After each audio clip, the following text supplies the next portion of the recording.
Retour à question d'actualité sur les ondes de Radio-VM en compagnie de Jean-Philippe Trottier. Alors, il y a quelques jours, on vous amène en arrière, une scénariste, réalisatrice et productrice déclarait sur les ondes de Radio-Canada qu'elle comprenait qu'on puisse ne pas aimer les Blancs.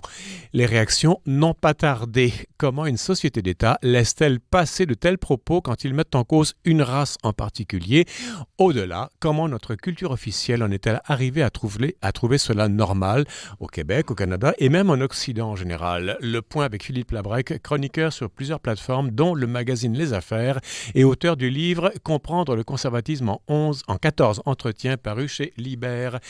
Philippe Labrec, bienvenue. Bonjour, merci de me recevoir. Écoutez, c'est un plaisir de vous avoir. Donc, oui, vous portez plusieurs chapeaux comme chroniqueur. Il y a les volets qui vous intéressent, c'est la politique et la philosophie en entreprise. C'est bien ça? Ça, c'est pour les affaires. Oui. Mais je dirais globalement, oui, c'est politique, philosophie, géopolitique. J'ai une formation géopolitique. Ouais. Et économie, mais de façon autodidacte, je vous dirais.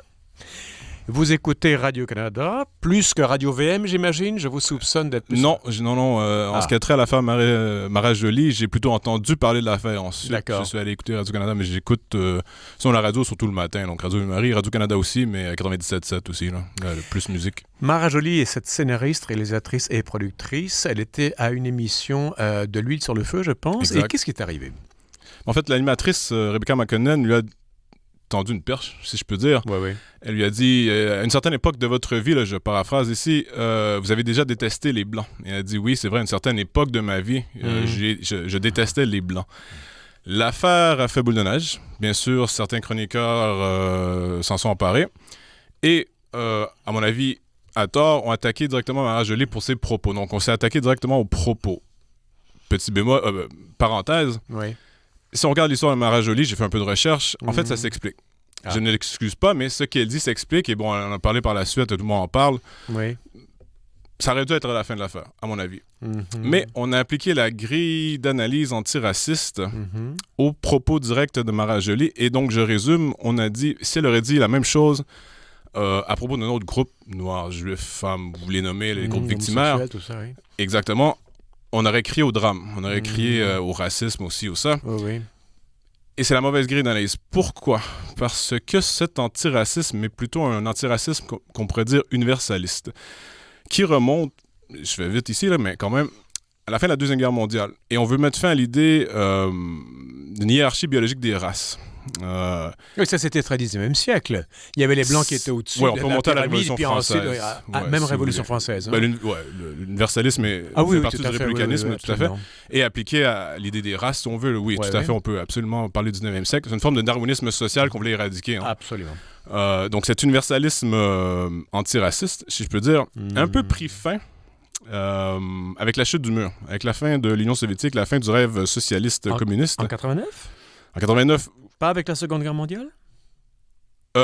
Celui du racisme, l'universalisme, l'antiracisme universaliste, non. Oui. Je dirais qu'il aurait duré... Bon, les racines peuvent aller même dans les années 60 avec Susan Sontag qui avait dit, pour contraster les propos de Mara Jolie, elle a dit quelque chose de bien pire à mon avis, qui avait comparé la race blanche, dans ses mots, au cancer de l'humanité. Pardonnez-moi, Philippe Labrec. Susan Sontag, c'est une philosophe états-unienne, je pense? Américaine, féministe, très de gauche, communiste à l'époque, qui avait écrit, qui a été très prolifique, qui était une des têtes d'affiche, je dirais, de la gauche progressiste américaine depuis jusque dans les années, je crois qu'elle est décédée au début des années 2000, là, oui, pardon. À peu près, là, je pense. Ça m'échappe, là, mais pendant plusieurs décennies, c'était vraiment la tête d'affiche d'une pensée progressiste américaine, mais qui influençait le Canada et, je dirais aussi, l'Europe. Donc tout ça va ensemble, si on veut. C'est marrant parce que vous citez « La race blanche était le cancer de l'histoire de l'humanité » de Susan Sontag. Ouais. J'ai fait une petite recherche. Elle l'a dit en 67 dans une revue qui s'appelle The Partisan Review. Ouais. Et j'ai la citation intégrale. Ça vaut la peine de la citer.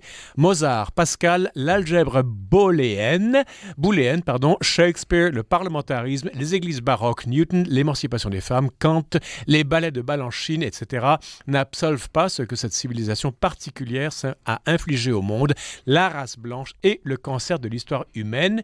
La chose ne s'arrête pas là. Christopher Hitchens, un autre journaliste très, très réputé, avait dit que Susan Sontag, l'auteur de ces lignes-là, s'était par la suite rétracté en disant que cela diffamait les cancéreux. Ah oui. Comprenez-vous? La race blanche étant le cancer de l'histoire humaine, c'était pas assez fort d'associer la race blanche au cancer était discriminatoire envers les cancéreux. C'était l'humour d'Hitchens. Hein? Oui, tout à fait, voilà. Donc, reprenons donc cet antiracisme universaliste. A donné place à ce qu'on pourrait appeler un antiracisme essentialiste. On pourrait appeler ça du racialisme aussi aujourd'hui, ce qui veut dire que ce qu'on pourrait appeler les différents groupes ethniques sont intrinsèquement, si on veut, liés à leur nature, liés par leur nature même. Attendez, vous citez, il y a essentialisme, nature, universel, ce sont des mots chargés, tout ça. Je vous dirais que les deux mots principaux sont universalisme d'un côté et essentialiste de l'autre. Universaliste prime l'individu surtout, sur son groupe ethnique, sur sa religion, sa langue, son orientation sexuelle. Il y a un être humain universel. Il y a l'individu qui est universel. Après, il peut avoir ses déclinaisons quelconques. Okay. L'essentialisme est l'inverse. Ça veut dire que l'individu répond, même obéit, à certaines racines, encore une fois, ethniques, religieuses, culturelles et autres orientations sexuelles, par exemple, le genre aussi. Essentialisme, il y a le mot essence, essence. Donc, c'est leur essence qui dicte leur individualité, oui, tout à fait. Et qui ne change pas. Très difficile à changer, oui.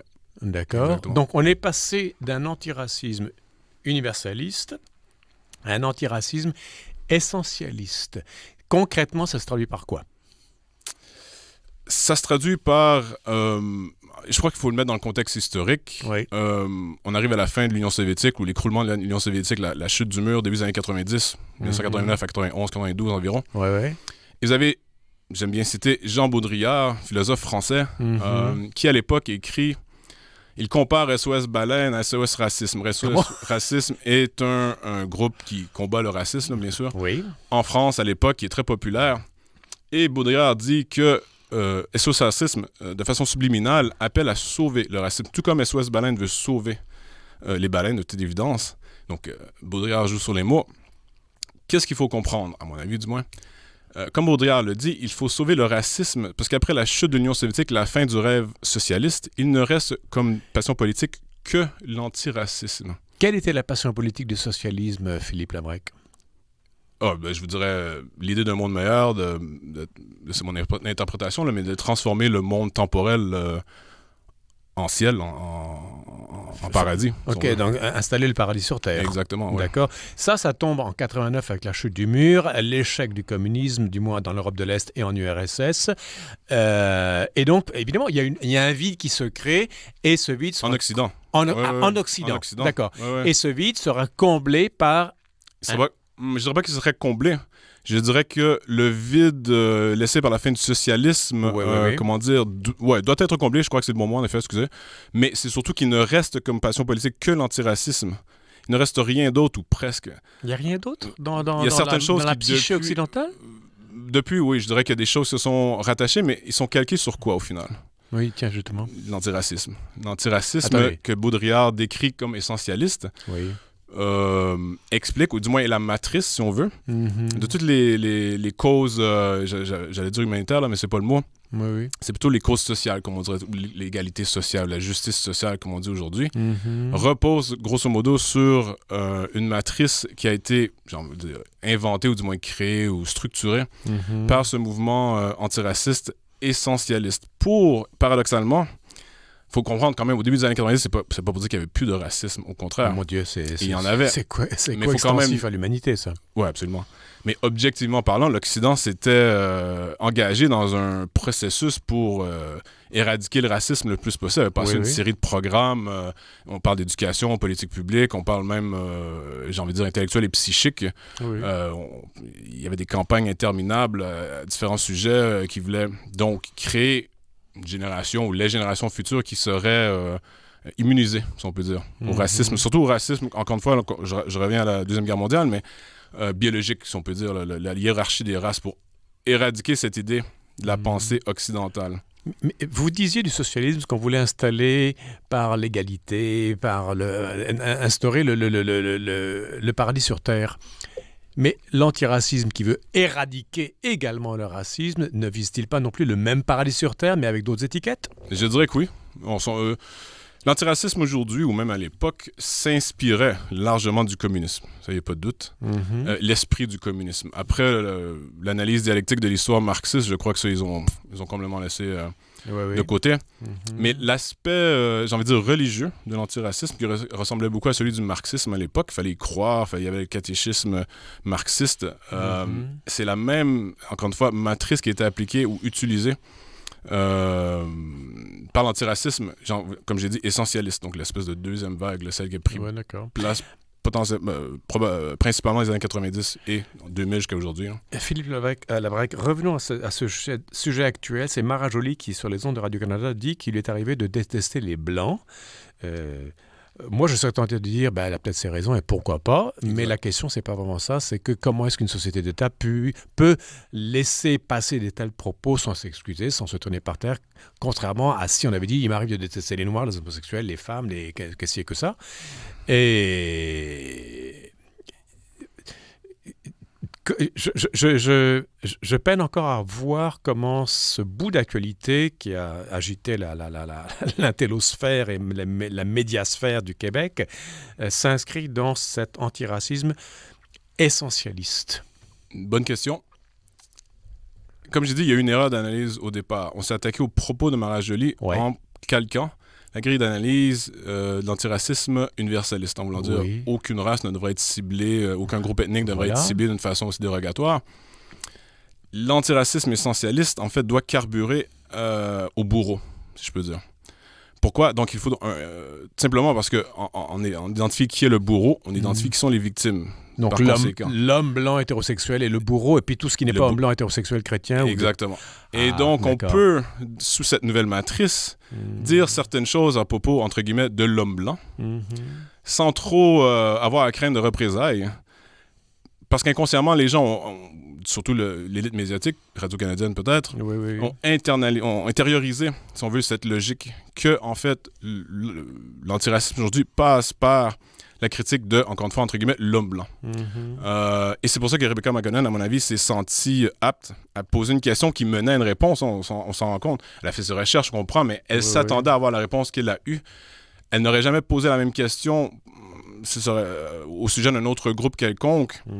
Si elle s'attendait à ce genre de réponse à propos d'un autre groupe, sachant très bien que ça aurait été complètement inacceptable, mais elle savait très bien, en fait, que c'était exactement l'inverse. C'était acceptable de poser une telle question et de s'attendre à une telle réponse. Rebecca McConnell, animatrice de l'émission De l'huile sur le feu, qui avait invité donc Mara Joly, scénariste, réalisatrice et productrice, et qui a tenu ces propos-là qui sont l'objet de notre analyse aujourd'hui, Philippe Labrec.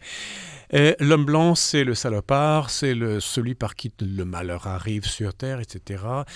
Ce qui est intéressant, c'est que ce que je devine en filigrane de vos propos, vous me corrigerez si je dis nonnerie, Philippe Labrec, c'est que c'est un phénomène d'élite médiatique, politique, qui a trouvé, qui pour se maintenir au pouvoir ou dans les hautes sphères, utilise n'importe quel discours pour assouvir sa soif de domination. Et là, je ne suis pas marxiste en disant ça, mais c'est qu'il y a des élites qui n'obéissent pas à un rôle d'une élite qui est d'être au service d'un peuple. Elles l'endorment avec de jolies théories et quitte à se piquer elle-même. Je veux dire, Justin Trudeau qui pleurniche à tout propos, sauf sur l'homme blanc, c'est un peu le prototype. Vous m'emmenez sur un territoire, que j'aime bien. On revient à Lash, dans les années 80-90, Christopher Lash, qui était un historien, sociologue américain, décédé depuis, qui avait écrit La révolte des élites. Et que je résume en une phrase, comme vous avez dit, les élites traditionnellement servaient le peuple. Et là, c'est l'élite, qui se révolte contre le peuple. Exactement, oui. vous avez raison de le mentionner, on peut mélanger donc de un, la révolte des élites contre le peuple, et de deux, l'adoption de cette nouvelle idéologie qui se fait, à mon avis, sans passion du tout du côté des élites. Ah bon, c'est froid? C'est très froid, très calculé. On a compris un peu comme, comment dire, dans une logique arriviste, qu'en adoptant ce genre de discours, on pouvait monter les échelons. Ah, absolument. C'était même nécessaire, en fait. On ne peut plus... Qui pourrait penser, entre guillemets, monter les échelons corporatifs, gouvernementaux, politiques, quelconques, sans tenir ce genre de discours? C'est presque impossible. Presque. La preuve, regardez quelqu'un comme Trump qui n'avait pas un discours très loin de ça non plus. Quand on regarde dans les mots, là, dans le texte, comme on dit, il n'était pas si loin, en réalité, d'un discours très moderne, très antiraciste. Mais le fait qu'il n'allait pas jusqu'au bout de la logique, on l'a disqualifié assez rapidement, on l'a diabolisé aussi rapidement. Il y a quand même une chose que j'aimerais ajouter, proposer à votre discernement, Philippe Labrec. L'homme blanc est le bourreau universel maintenant, idée fortement répandue dans la sphère dans le système médiatique, politique, enfin bref, à droite et à gauche. Avant, l'homme blanc avait le fardeau. Je ne sais pas si vous avez lu le poème de Kipling en 1899, Le fardeau de l'homme blanc, qui était de l'homme blanc victorien, protestant, de WASP, qui allait sortir les races inférieures de leur côté crétin, endormi, arriéré, etc. Mais c'était un fardeau moral qui venait avec sa supériorité morale, économique, politique, etc. Maintenant, le fardeau est resté... Oui, absolument. Sauf que le fardeau est resté tel quel, sauf que c'est un fardeau infamant au lieu d'un fardeau glorifiant. Autrement dit, l'homme blanc reste encore le pivot de l'histoire en tant que super génie ou en tant que super bourreau. Mais malgré tout, c'est une façon quand même de garder la main. C'est le paradoxe. C'est ça, voilà. C'est qu'en désignant l'homme blanc comme étant le bourreau de l'humanité, on en fait aussi le sujet de l'histoire. Et tout le reste, tous les autres deviennent l'objet du sujet, bien sûr. Et à force de pleurnicher sur tous les noms blancs, masculins, on maintient quand même... c'est nous qui contrôlons l'agenda idéologique. Exactement. Ouais. Et je dirais même les psychés. En fait, carrément. On revient toujours au final, c'est toujours de la propagande. Le développement intellectuel ou des idéologies se traduisent au final par ce qu'on pourrait appeler ou ce qu'on appelait à une certaine époque, on utilise moins le mot aujourd'hui, mais de la propagande. Pour le meilleur ou pour le pire, il y a certaines idées qui valent d'être répandues, c'est certain. Je crois que l'antiracisme au départ était de toute évidence une bonne idée, mais il s'est transformé en quelque chose d'autre depuis.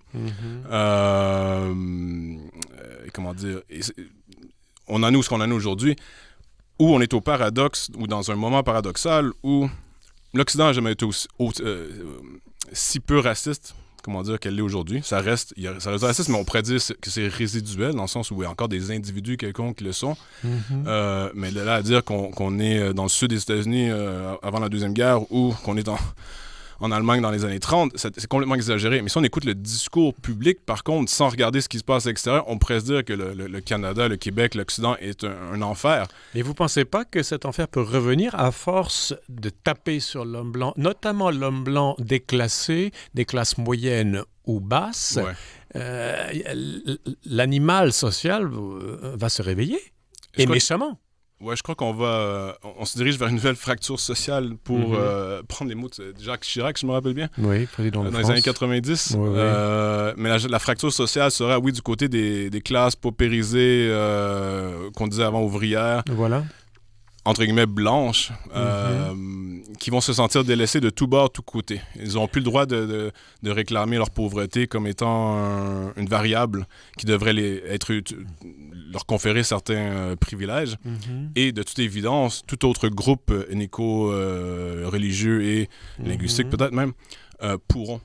Donc, je crois qu'on se dirige vers ce genre de fracture sociale, ce qu'on peut appeler le multiculturalisme balkanique, en fait, où on se retrouve dans une espèce de situation... balkanique, morcellement de pays. Exact, comme la Yougoslavie, mais juste avant l'éclatement. En une minute, Philippe Labrec, comment est-ce qu'on peut contrer cette évolution, cette tendance de fond? On apporte des lumières dans les médias, on critique, on argumente, on rit. Qu'est-ce qu'on peut faire pour, non pas faire pièce à cet antiracisme essentialiste que vous décrivez, mais comment est-ce qu'on peut recoudre un petit peu ce tissu social qui se délite? Je crois qu'il n'y a pas de solution simple, malheureusement. Oh, non. Mais je vous dirais, une chose à appliquer au quotidien, concrètement, en tant qu'individu, c'est de ne pas appliquer cette espèce de pensée bon chic, bon genre, où on essentialise justement des gens entre guillemets, de la diversité ou des groupes minoritaires. Voilà. Et en leur attribuant certains attributs, certaines caractéristiques, et les diminuer de cette façon sans même le savoir, en voulant bien faire. C'est une façon de penser infantile, à mon avis, Oui. et qui, malheureusement, des fois, crée une espèce de retour positif de la personne, et je crois que ça a évité tout simplement parce qu'on infantilise ces gens-là. À suivre, c'est loin d'être clos comme dossier. Merci Philippe Labrec. Un plaisir. Voilà, c'est la fin de l'émission. Demain, mécanique de l'idolâtrie victimaire. Décidément, on est encore dans le même sujet. Et pour finir, la semaine politique québécoise et canadienne. À la régie, Daniel Fortin. Ici Jean-Philippe Trottier. Je vous dis merci de votre fidélité. Je vous donne rendez-vous demain. Et entre-temps, je vous invite à rester à l'antenne de Radio VM.